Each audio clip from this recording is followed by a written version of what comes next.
think number one is what do I buy? Your budget, what are you going to use it for, and goes on from there. Now that can come down to what laptop, what phone, what, and it's always better to have that question before rather than I've bought this, I can't get it to work. That's such a good point. Yeah, and also speak to your friends. Like if you're looking at a phone, what's your friend got? What do they recommend? Speak to your family, like, or come and see us, and I will sit down and I'll work out. Actually, we'll have this chat. Hi and welcome to Business Rainbows and Unicorns, where there's no such thing as failure if you don't try.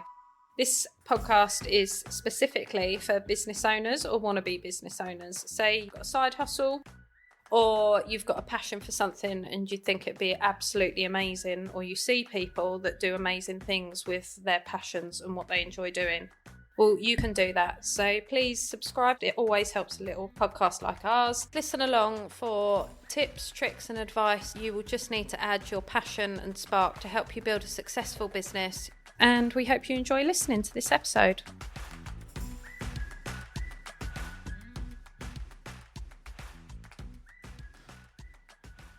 Welcome to Business Rainbows and Unicorns, where There's no such thing as failure if you don't try.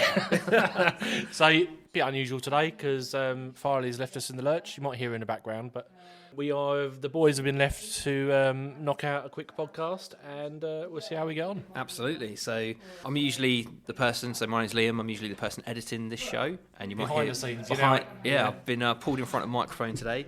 Normally a face of radio, but not. Usually hidden behind the tech rather than in front of the camera and the mic. But yeah, I suppose today's episode is all about just catching up with Andy whilst we got him, just about some of the generalised questions that you normally get in regards to IT. Yeah, so I think number one is what do I buy?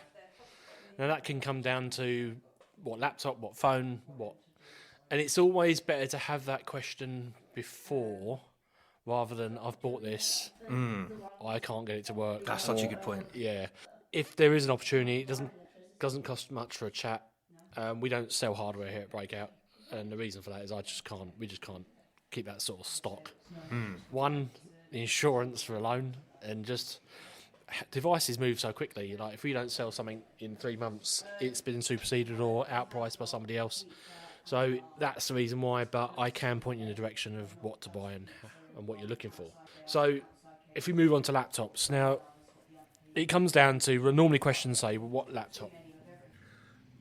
Obviously, the two on the market, as we know, I'm going to leave the realms of Linux and Unix and all that sort of stuff. They're more to the specialised, side. right? Yeah, because you kind of know about computers if you are looking at that sort of thing, and you won't be talking to me about it. However, so the Windows laptops or the Apple laptops. Now, there used to be a point in time where you could run Windows on a Mac inherently from boot. You can still do that. But you have to use a bit of software called Parallels to do that. But so a Mac or a Windows computer. Now, the next question I always ask is, how much money have you got? Right. So you tell me, Liam, you're looking for a laptop. Let's say £800, £1,000. Right. So what experience do you have with Windows machines? What have you used in previous? I've used both, so I'm in the position where So you're familiar with both? I have used both platforms myself, and I think with a lot of people as well. Coming from a corporate, usually they're on a Windows platform. Yeah. Quite a lot of the time. So perhaps people are a bit more comfortable with that. Would you say that's fair? Yeah. So basically, a lot of software, certainly in companies, they had to be. Say, for example, there's a bit of software called Sage, and it's still out there. It's online, most of it now, but there is the one you have to install on the computers. For administrators, and being a network administrator myself years ago, it was a pain in the backside. We used to have a server. So your server's going to cost you $3 or $4 grand. It has to be on Windows. Sage only works on Windows platform. So you then got the administration of, I need a server, I need someone to look after that server, we need to back up that server, we need to do set up file shares, user access, all the workstations that go with that. So there's a maintenance cost, and it's we look at servers. It's got to be $5 grand a minimum. These days.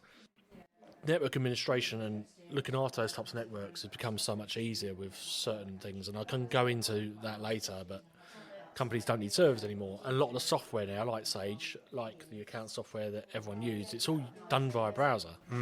As soon as they made that switch, it basically meant that you can run on a browser, right, so we can run it on anything then. So you don't have to have a server. You can run it on a Mac, you can run it on an Apple Mac, you can run it on a Linux machine if you're that way inclined. I suppose with some of that as well, because it's now online essentially, it might not necessarily be as effective, but is there an argument to say that you could use it from a phone, a tablet as well? Yeah, and anywhere in the world. Yeah. So that's where people that have gone, like, do you know what? There is a latency involved in stuff. Like, if you looked at Sage, you had it installed directly on your computer, would work quicker than it does on the online version. But people go, yeah, but what do I get out of it? Oh, I get to work anywhere in the world. Okay, yeah. I can suffer that later. So it's just a change of working. So you're more familiar with Windows, which is a common question. Obviously, you are aware of Mac. You said your budget's £800. That excludes a new Mac, basically. A new Mac is starting at £1,200, £1,300. Right, okay. And that's just for the base level model as well? Base level model, yeah. So MacBook Air, without looking them up and being held to account, it's around about, looking at £1,000 above. Prices will change, Definitely obviously. above 800, yeah. So you could... The other option is you could get a used one, maybe 3 years old, 2 years old machine, which is perfectly fine. There are things you need to watch out for if you do go buy a used Mac, more so than a Windows one. So with a Windows one, you can pretty much do anything with. So if someone doesn't give you the password or the drive's encrypted, I can whip it out, put a new drive in, and away we go again. Apple, a lot of it now is unserviceable. So you buy your spec, you make sure you buy your spec correctly. Because if you go like 2 years down the line and say, I need a bit more space, you can't change the hard drive. You're just starting over again. Soldered to the board. Okay, right. So, but it also means that if someone coming in now and stole my Mac off his table, it's completely useless. It has no resale value whatsoever unless I release it to be used. Right, okay. So, because it's locked to my account, my data is safe on it, they can't get into it. And if I say, no, it's not okay to be used by somebody else, it's in the bin. So the pro there is the securities. Yeah. But then the negative is that if you're not thinking far enough into the future, then potentially you have to replace that system because there's no upgrades, essentially. So when you buy a Mac, I would just go, right, what's your budget? Buy it what you can with the budget you've got. Yep. So one of the questions I ask is, how much money have you got? In the best possible way, people say, as little as possible. Right then, what are you going to use it for? Well, myself, I do a lot of editing, a lot of videos, podcasts, creating some interactive content. So it's quite like a lot of graphics and a lot of file storage as well is something that I would be needing. So now I'm looking at so video storage, video editing, and video software. Again, if you're looking at what's a 10-minute video, how big in size is that raw format? Oh gosh, gigabytes. So it depends on the raw format, but probably like 2 or 3 gig, depending on 10-minute video. Yeah. So you can see quite quickly. So if you had a 250 gigabyte drive, you can't store much on that. No, that's going to get eaten up quite quickly. Exactly. So so that's my first thing. Right, so data storage. Okay, so it needs a fairly decent hard drive in there. With the videos, they're massive. They require a lot of processing power. So the next thing, £800. Okay, you do really need. So we're already going down the Windows road because £800 is obviously limited out the Mac. If we were going Mac, and he did say that that's what he wanted, then he'll be MacBook Pro's a bare minimum. Right. And obviously release the 1 terabyte drive moving forward. Obviously, that doesn't exclude the use of external drives, but for a working drive that you need, obviously, to edit video on the fly, you don't want to be using an external drive for that. You want to be using the internal drive because it's the fastest way of accessing that data. Sure, yeah. So we've excluded Mac for that reason. So now I'm on Windows. Okay, so now Windows laptops come in many different forms. There's literally 1,000 different makes out there. I think that's part of the problem when people get confused, isn't it? Because there are literally so many different variations, different brands, and it's a bit of, unless you know what you're talking about, like someone like yourself, it is easy to get lost in that, isn't it? Yeah. Is there like brands that you kind of lean towards over others, like some more kind of trusted? it's not applicable to you because obviously what you just told me about video editing. But if for the listener, if I said to her, right, what's the best Windows laptop? I'd go, right, well, a Surface Pro, something like a Microsoft Surface Pro. It's made by Microsoft. It's running on Windows. You got the best of Mac, but in the Microsoft world, they are really well built. The battery life is amazing. However, they're portable. They're designed to be portable. They do the bigger one, but I would say it's really difficult. So what I look at price because literally you're all talking about. It's like a badge. Mm-hmm. It's like your Volkswagens. You see your Skodas. They're all the same. Any outside, all made in the same factory. And badges on them. So we go right. So storage. So 1 terabyte drive minimum has to be a solid state these days. Always look out for that solid state drive or an M2 NVMe drive. I don't know what it means. Non-volatile memory. Who knows? But solid state SSD. Don't go for the HDD drives. Yes, they're bigger, but they are so much slower. It's not even worth even considering. With Liam, you're going to need a graphics card. So with a standard laptop, we're talking about the £400 range, £500 range. They use what they call the processing power of the processor. So like the Intels, the AMDs, your chip that's inside it. That chip is used to process the video. Whereas with that, we don't really want to do that. Because the more we take away from the main processor, the slower the whole thing becomes. Mm-hmm. Now, if Liam was a gamer, this would be like a two for the price of one. But I'll be going down the dedicated graphics card. So we've got graphics cards purely for the design of video and that power that it has. The problem with graphics cards, they can cost as much or as same or more than the laptop itself. Yeah. But if you spec it right, go to the right places, you could probably get one for about £900, maybe a little bit over budget, that has a dedicated graphics card to it. That will make his experience a lot quicker. I'm not too worried about battery life because the graphics card or the power doesn't really work until it's plugged in anyway. So it kind of has to be on mains. So you've got the portability, but it has to be plugged in if you really want to do some editing properly. Yeah. That's what makes, so I say, it's much for muchness. I haven't really got a preference. I've obviously sold HPs, laptop, Lenovo's. IBM, the Lenovo business side, like the ThinkPads, they're quite good because it's the old IBM. I'd be looking at the chassis. Right, what's the chassis made of? Is it durable? Is it okay to be lugged about, or is it flimsy plastic? What's the keyboard feel like? And I would probably go to go and get a feel of it. Go and see what you like, see what the makes are out there. Because at the end of the day, it's obviously it's an investment. It's probably going to last you 5 to 8 years. Make sure it's comfortable and you're happy working with it. Ports. Has it got the right ports that you need to be able to use it on the go?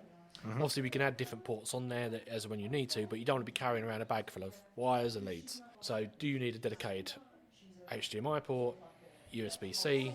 What device is going to be plugging into it? So it's all those sort of questions.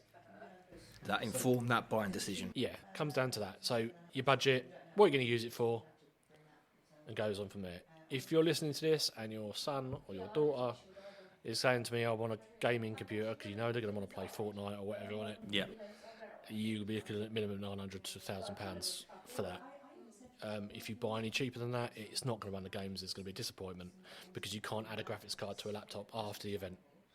If you've got a PC or a gaming PC, careful consideration needs to be done on that build or what you're looking for, because there's lots of cheap ones out there that won't perform. Again, I can build gaming computers. If you need it, if you tell me the spec and what you're interested in doing. But yes, it's £1,000 minimum for a gaming computer. So if it's somebody who's like perhaps got lesser requirements, they do a little bit of social media, they do their bookkeeping, they might write a few emails, they might have some documents, let's say, because I think with the video editing and the gaming and things, like you were saying, that's the high-end stuff. So if it was that somebody had that £800 budget for those kind of tasks, does that open up the door to Apple and not Apple still? We're still looking at a bit of let's look at a 3-year-old laptop. MacBook Airs would come into play, but say they're £1,000, I think. Again, I would have to look up. Right, yeah, sure. So you'd be looking at a Windows computer for that. Your budget, no less than $399, I'd say. Any less than that, I'll start be asking questions about what's inside. Okay. There are horrendous ones out there that, for example, like have 32 gigabyte of storage. People don't know. If you don't know what that is, It's a really low amount. Yeah, so if you look at Windows, once you install Windows on, you look at 28 gigabytes. So you've got 4 gigabytes left. You just had about a 10-minute video being 2-3 gigabytes. Right? Yeah. You got to put Office on there generally, so you're looking at Word, Yeah. Excel, PowerPoint. That is, and also that's a problem misconception, that isn't included in your laptop. Word, Excel is a licensed product which has to be purchased as well as the laptop.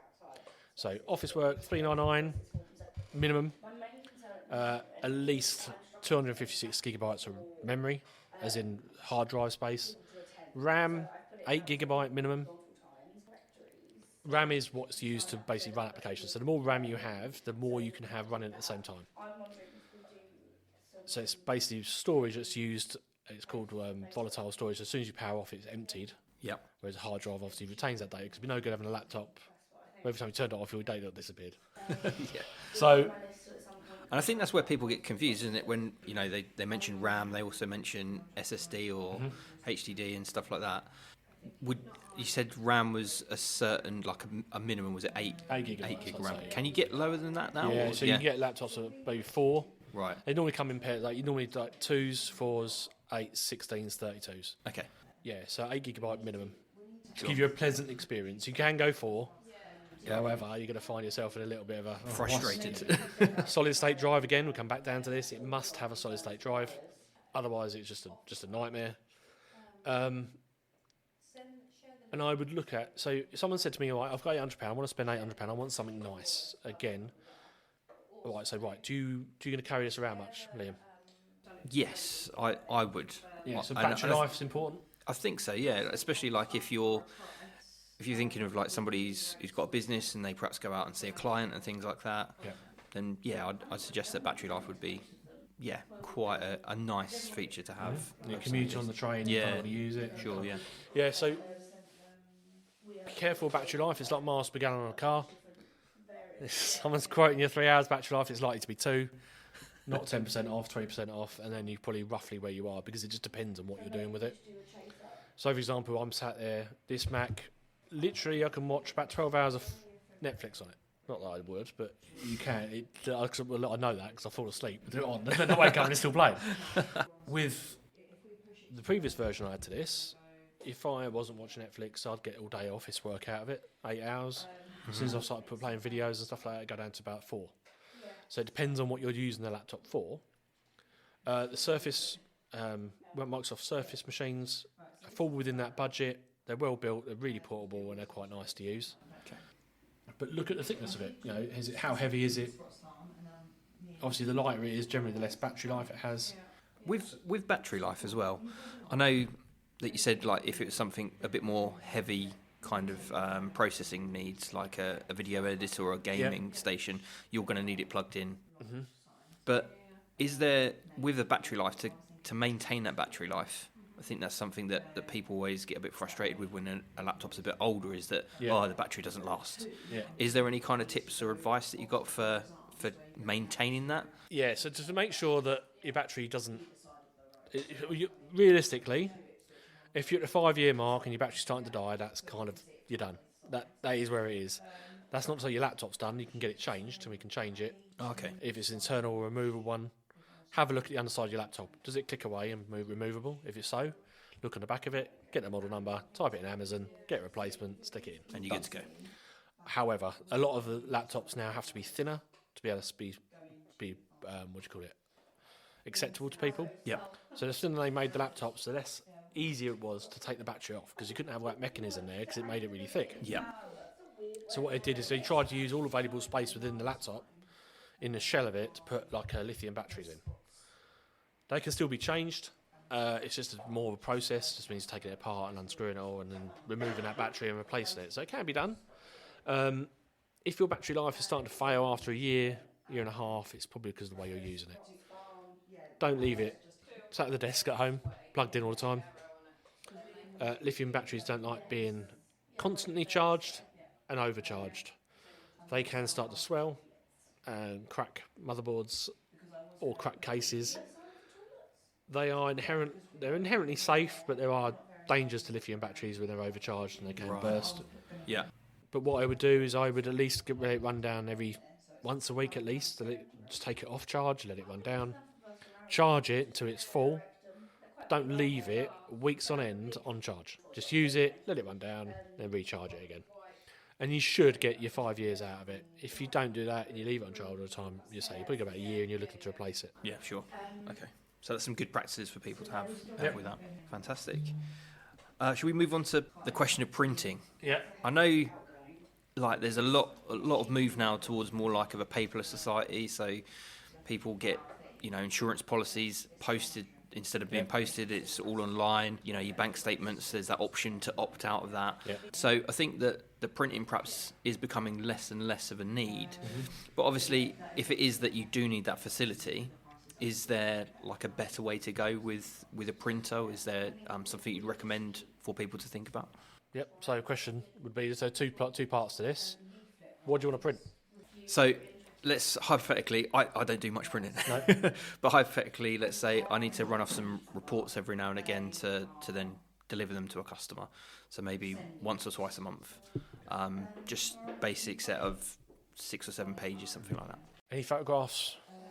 For this example, I'll say no. No. Okay. So you'd get away with at least. You've got to bear in mind you can't print. You can't buy an inkjet printer and use it once every 2 months. Okay. Because it's going to block. The nozzles will block up, and then before you know it, it ain't working. And you can sometimes clean them, or you can't.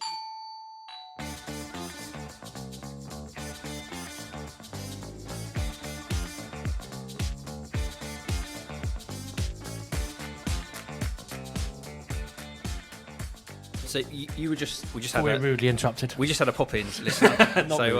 So if we're not quite back on the train of thought. So you were just explaining about how inkjet printers get blocked sometimes? Yeah, so if you're not using them, like, I'd say at least once a month, they're going to start blocking. Pain in the neck.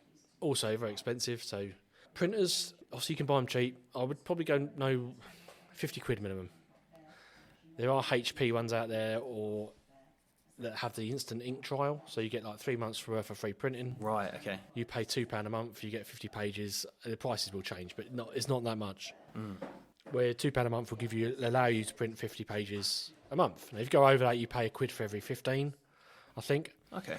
But it means that obviously your cartridges block up. You go, the cartridges aren't working, send some more out. The printer itself talks to HP and tells her how much ink it's got left. When they send you cartridges out, they come automatically in the post. For 3 months, you can print up to 700 pages, and you do what you like, and then you fall onto a plan. With one of the printers we bought last year, it had a 12-month plan on it. So we had free printing for a whole 12 months. That's really good. They just send the cartridges out as and when they run out. Because the ink itself is quite expensive, isn't it? So you can spend as much, literally. Because if someone rings me up and says something on my printer, most of the time it's inkjet. I said, the call out is worth more than the printer is. Yeah, because you just buy a new It's like printer. your ink, because most of the time it either works or it doesn't. Yeah. And when they're knackered, you can't redo a lot with them. That being said, there are really expensive inkjets out there, so I do have to kind of ask a few questions. Like, what's the model number? So just make sure if you're not printing regularly, do a clean print head function. Do that at least once a month, just to get the ink flowing. And is that easy to find? How to? Yeah, normally do in that? the HP, it's in the maintenance menu. Okay.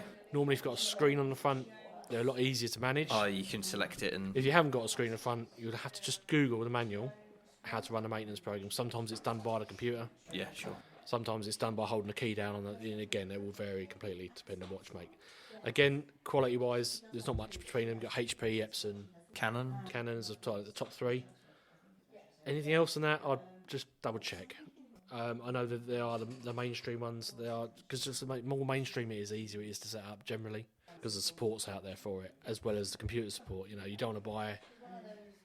I want to say a name, but I can't. But a name you've never heard of from somewhere like Wish.com. Yeah. And then try and find the software to the printer to work with the computer. Or you get an instruction booklet and it's in Japanese or Chinese or whatever it happens to be. AirPlay compatibility, wireless connectivity is always beautiful. It's a good thing these days. Sure. AirPlay or wireless, so you can print from your phone. You don't have to get your computer out, just print straight from your phone, print.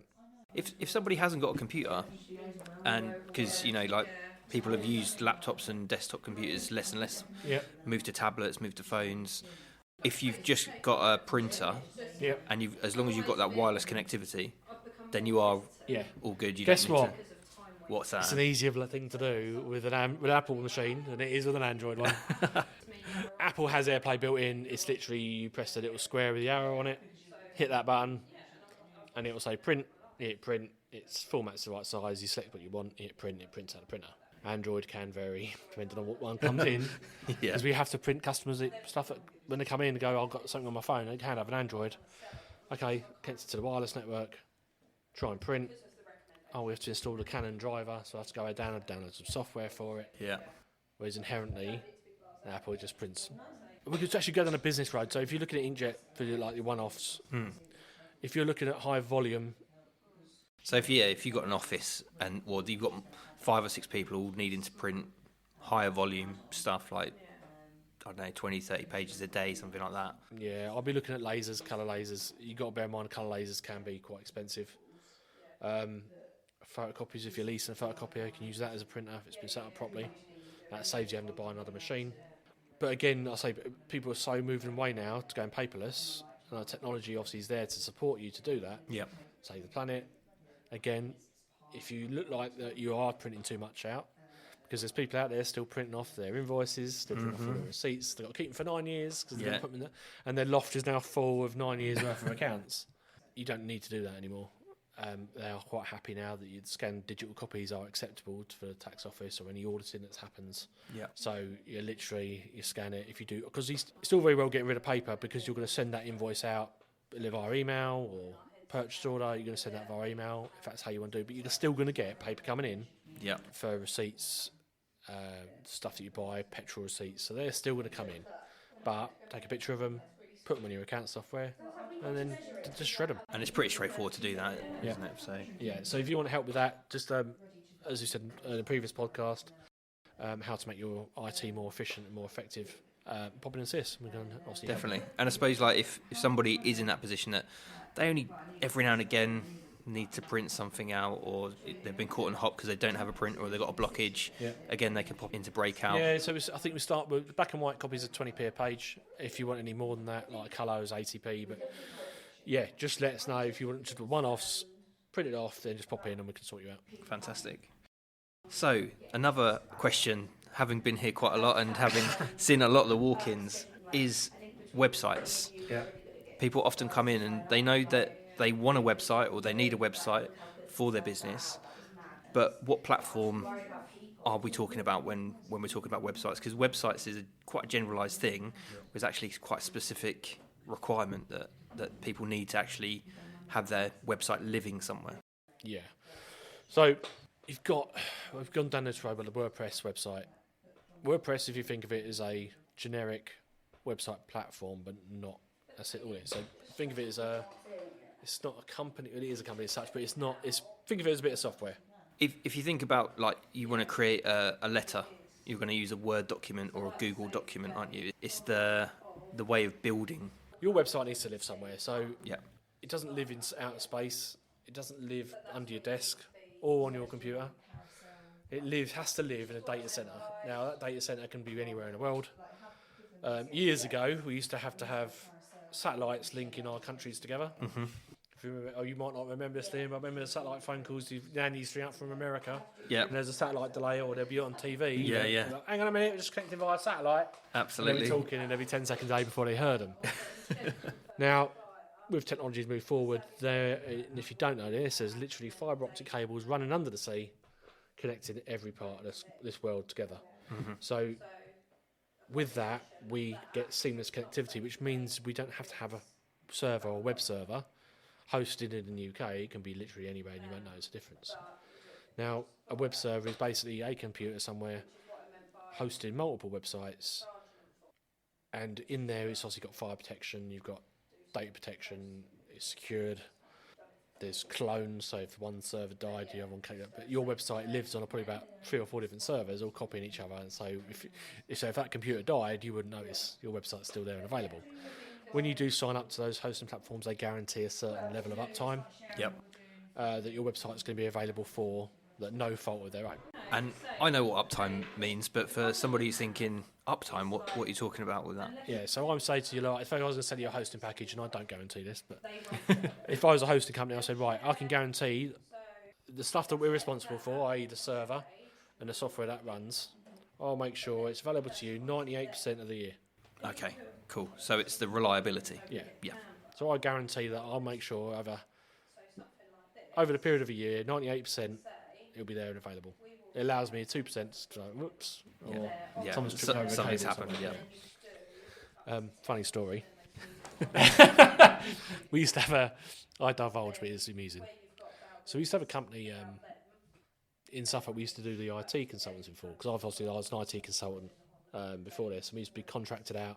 We'd go out and see a client, and it was their in-house server. And every day, it was every Friday at 4:00, we'd be monitoring it remotely, and the server would just go dead. On cue, like you could Yep. you could set 4 an alarm o'clock every to it. day. Yeah. I'm like, well, what's going on there?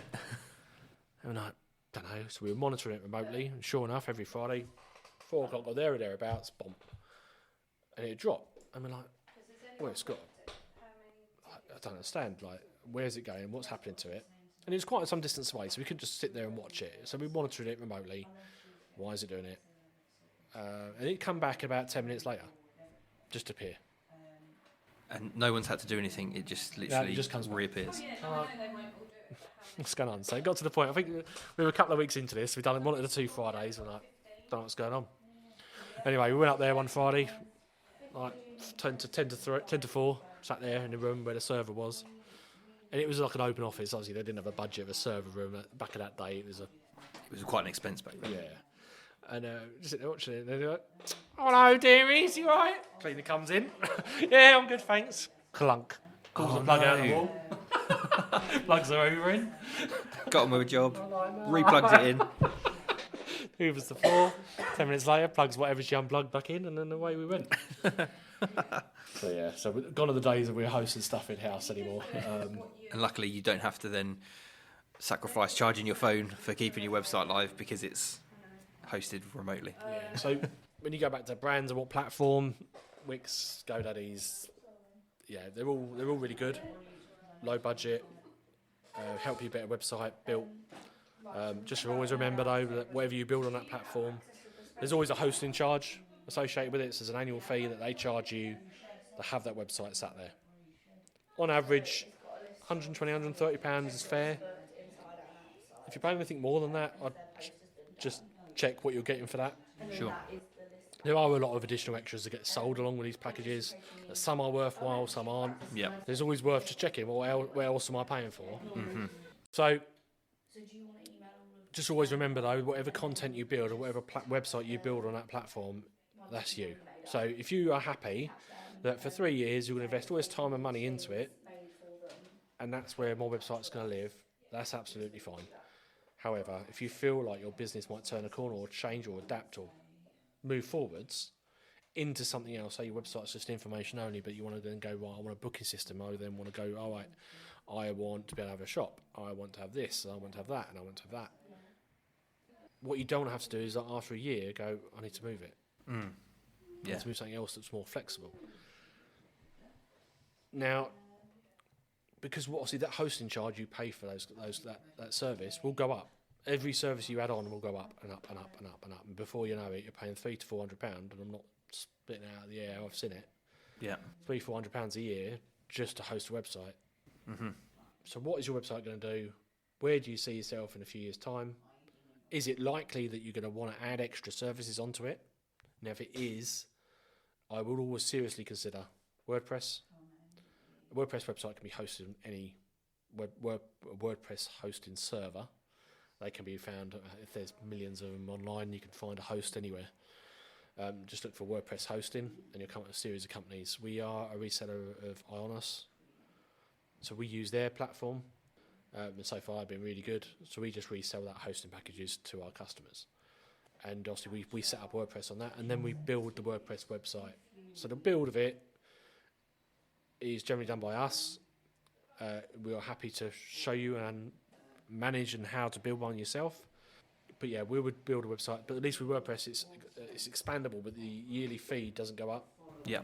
So your hosting fee will always remain the same, and your functionality, because a lot of stuff is what they call open source software. That's what I was going to say. It's generally free. Yeah. WordPress, isn't it? Like the actual using of WordPress is free to use. Yeah. It's the hosting that's where the cost incurs, or getting somebody to develop it correctly. It's a change because it's a little bit more complicated than obviously a Wix or GoDaddy site. Yeah. Because you have to have a little bit of knowledge about what you're doing, or what tools. I think the main thing is what tools do you need to use. Yeah. Because think of it as your phone with no apps on it. Right. Apps make your life easier. Yeah. So sometimes do I want to go to my, for example, like online banking, do I want to go to the website address every time, or do I download the app?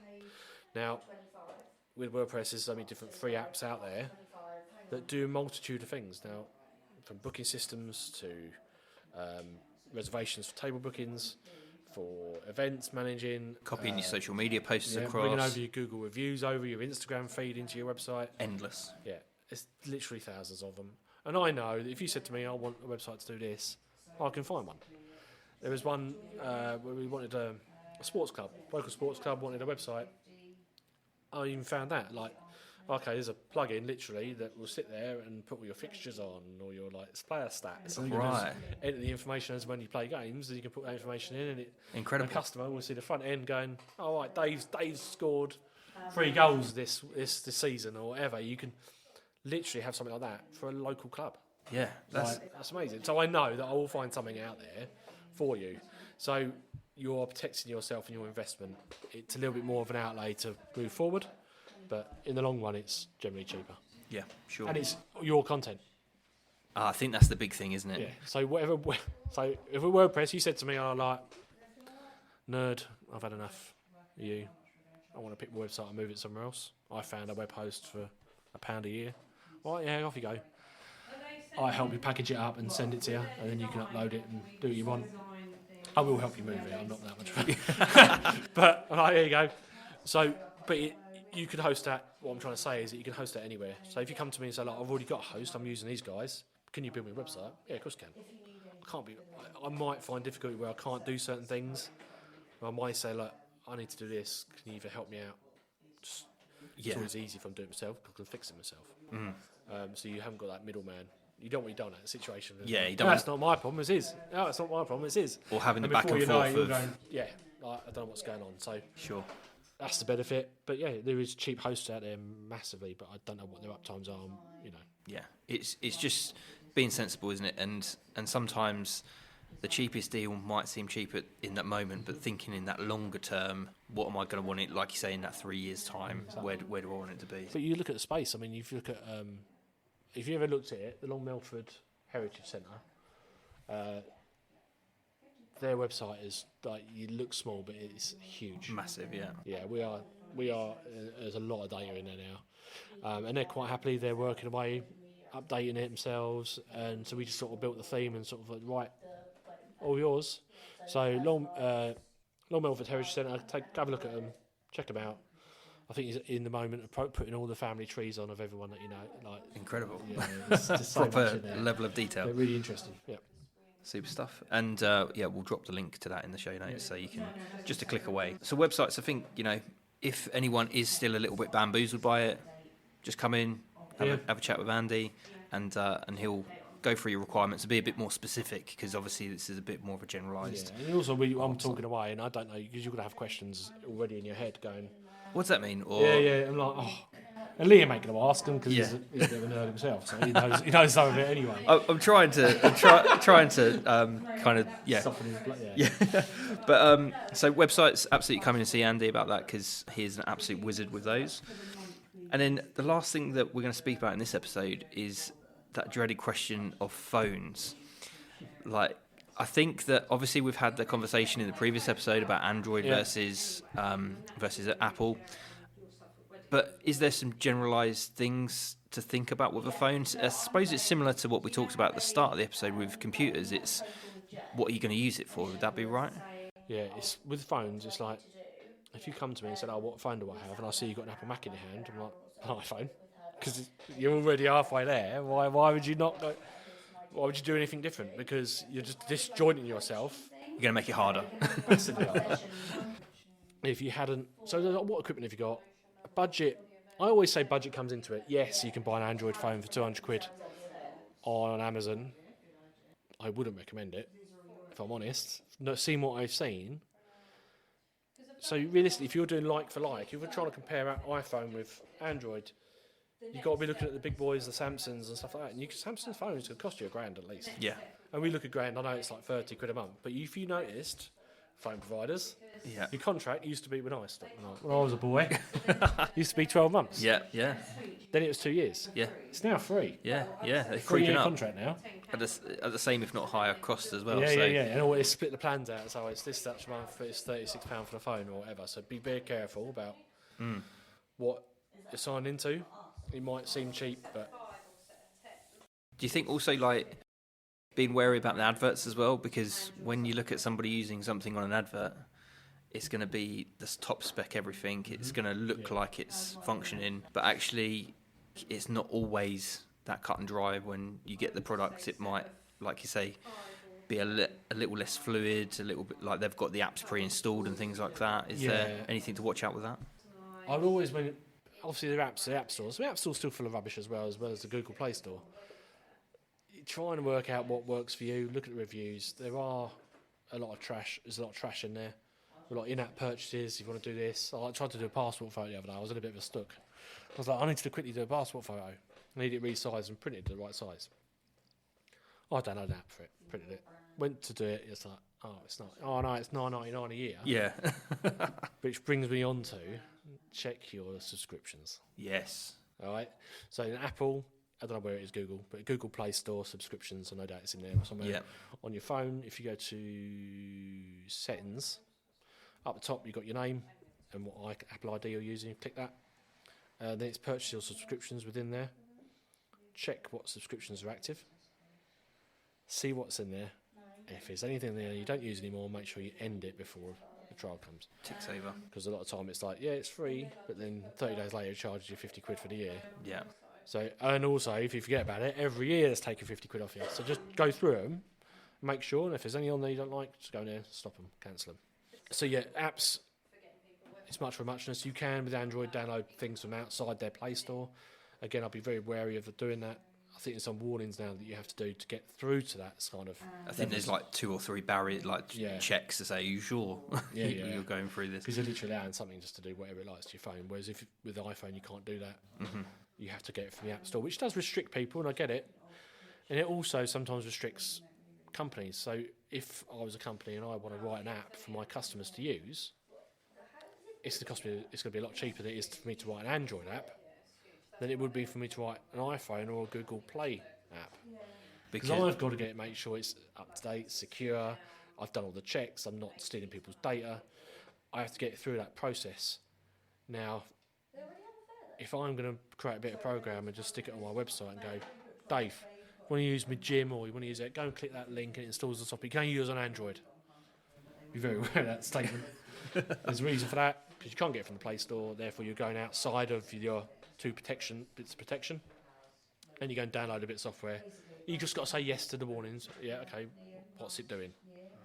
Now, it might be okay, but it might not be written very well. It might either have a detrimental effect on your phone, might slow it down, it might be moving data around. We don't know. If we don't know, then maybe we should not do it, or at least seek professional advice. Hiya, Farley. Hello, you alright? Yeah.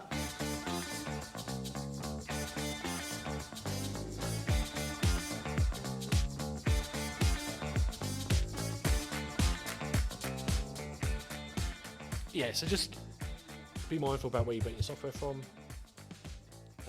Get it from the future, stick to the Play Stores. Make sure you check your subscriptions. Definitely. I think with phones as well, obviously they are expensive. Yeah. And like you said, you could go down that contractual route where you're paying that monthly cost, or you could buy it outright if you're lucky in that respect. But sometimes, I know I've just recently gone through the process of buying a second-hand phone as well. So, is there some tips for people when they're looking at second-hand devices? Is there more reputable? If you're gonna if you can do it privately, are you going to buy it off your mate or buy it off someone on Facebook? So yeah, if somebody's got on Facebook, for example, or so just be eBay. mindful. it comes back down to what I said about earlier about laptops and security. Just make sure it's unlocked. And you won't know that really. You won't really know that until you put your SIM card in there and you go through the setup process. Yeah. Now, if you're buying out on eBay, you have a look at their reviews. There's no guarantee. Use PayPal use something that's going to protect you. Yeah. Will a credit card do that as well with the protection? Yeah, possibly under the Consumer Credit Act, but PayPal is probably a better. at least it's a bit easier Yeah. and flexible. Because if you buy an iPhone and the person who sold it or it's been stolen hasn't unlocked it, it's no good. You can't really do anything. You can't think you can what they call jailbreak the phone. Yeah. I don't know anything about that. Or the risks and legalities of that, which is obviously highly illegal. Well, I'm sure. I think if the FBI struggle to do stuff like that, then So you're kind of knackered. Google have the same sort of thing on their phones as well. They are locking them down to their Google accounts, so you can't release those phones as easy. I think they're an easier animal to deal with, but buy it from a known trusted source. If that is a shop in town, at least you have somewhere to go back to give it back. If you're buying it from Facebook, do you know the person? Are they legit? That kind of thing.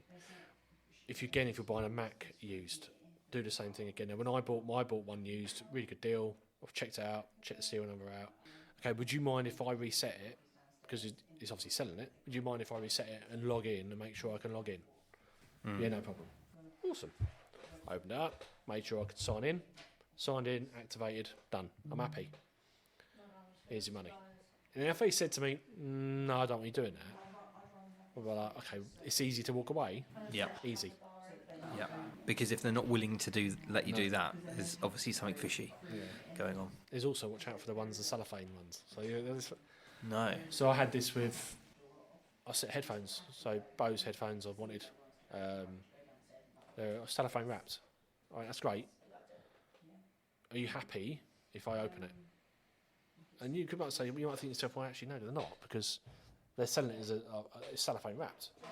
How do I know he hasn't got a cellophane wrapping machine in his back, in his shed, and he's just put a brick in there? Yeah. When am I going to find out? When I'm halfway down the road? When you've driven home, yeah. Yeah. So buying stuff like, just watch out. So always try and check it. If the seller starts to become difficult, then I would just say, look, you know, it's not worth it, and walk away. But yeah, buyer beware on that one. Okay. And with phones, last question on phones really.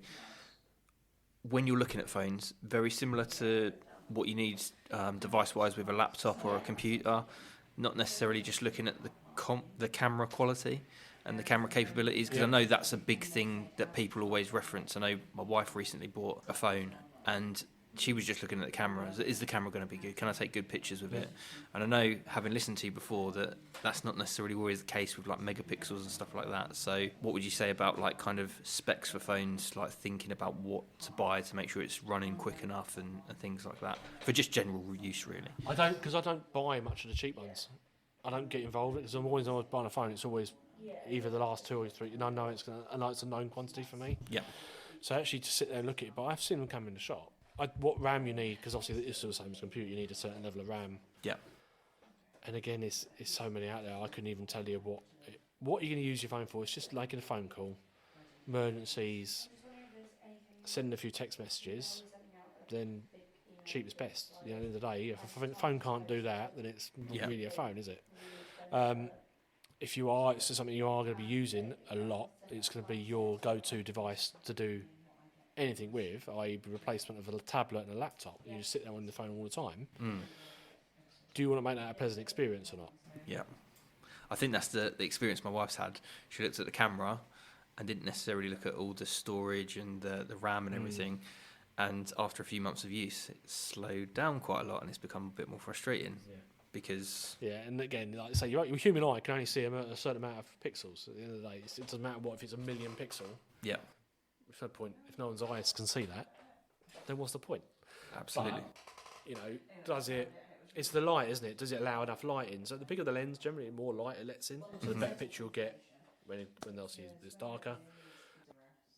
So the aperture size, obviously some of them have got telephoto lenses or wide angle lenses, depending on what you want. it's really good. My one here has got a LiDAR on it. Have you heard of this? Oh yeah. So LiDAR is I'm not going to even try and attempt what it means. Basically, it's a laser that basically I can put an app on, I can measure the room and have a 3D model of it and put it on my computer, which is pretty cool. It is. Does allow me to do accurate measurements between things as well. So if someone says, how big's that desk, I can quickly do a scan and tell you how accurately. Instead of a tape measure.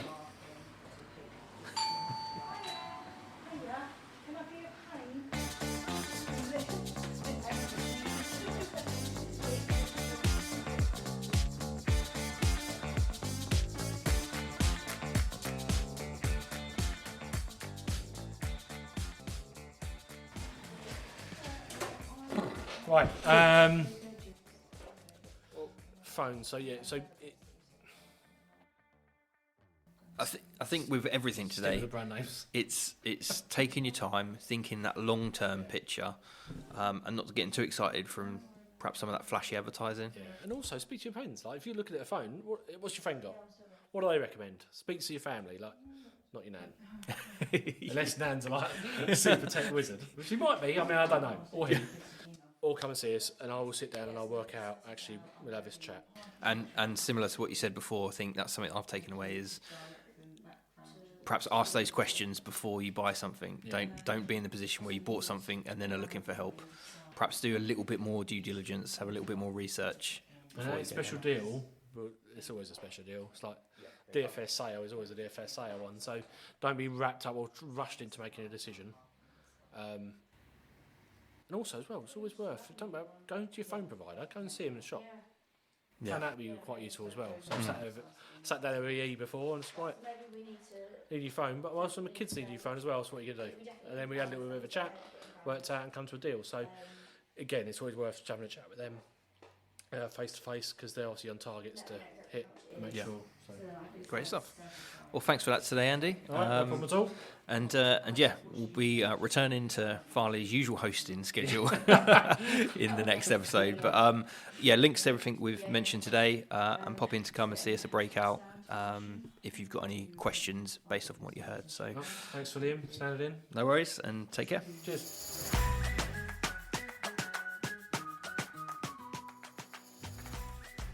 Thanks for listening to this episode. We really hope you've enjoyed it. If you have, please share with a friend who you think needs a bit of help with starting a business or even their small business, which they've already got going.